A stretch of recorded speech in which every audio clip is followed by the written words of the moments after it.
လေရင်မြန်ကြီးဘလို့ပြန်စင်မြန်ကြီးကချန်ပီယံအာဆင်နယ်ကတကယ်ကိုချန်ပီယံဖြစ်သွားပါပြီတကယ် congratulations ပါ22နှစ်တာစောင့်မျှော်ခဲ့ရတဲ့အိမ်မက်အခုတော့တကယ်ဖြစ်လာခဲ့ပါပြီအာဆင်နယ်ပရိသတ်တွေအားလုံးလဲပတ်ဂုဏ်ယူလို့ရမယ်ညတညအာဒီတာရဲ့အမြောက်တပ်သားတွေပရီးမီးယားလိချန်ပီယံဖြစ်သွားခဲ့ပါပြီပြီးခဲ့တဲ့ရာသီတွေမှာဒုတိယနေရာနဲ့ပဲစက်တိုက်ကျေးနပ်ခဲ့ရလို့ဝေဖန်မှုတွေလောင်ပြောင်မှုတွေကိုခါးစည်းခံခဲ့ရဘူးတယ်အာဆင်နယ်ကတော့ဒီလိုပါပဲရာသီကုန်းရင်လက်ချော်မှာပဲစူးတဲ့စကားတွေကိုသူတို့တမိုင်းတင်တဲ့အကောင်းဆုံးအဖြေပြန်ပေးလိုက်တာပါနောက်ဆုံးတော့မန်စီးတီးအမှတ်လျော်ခဲ့တဲ့ပွဲရပြီးအာဆင်နယ်လို့ပွဲမကစားရပဲတရားဝင်ချန်ပီယံဖြစ်ခဲ့ရုံတင်မကပဲတရားဒီလုံးအကောင်းဆုံးခံစစ်အကောင်းဆုံးစွမ်းဆောင်ရည်တွေလက်ဒီဖလားကိုထိုက်ထိုက်တန်တန်သိမ့်ပိုင်နိုင်ခဲ့တာဖြစ်ပါတယ်အာဒီတာရဲ့6နှစ်တာ project ဟာအခုဆိုအသီးအပွင့်ဝေစာခဲ့ပါပြီ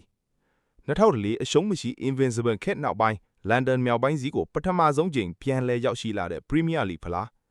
Once a Red Always a Red လို့ကြွေးကြော်ညတဲ့ဂန်ဒါကျွဲ့ uniform နေနေတွေဒီနေ့ညမှာတော့တကဘာလုံးကိုလွှမ်းမိုးသွားနေပါပြီ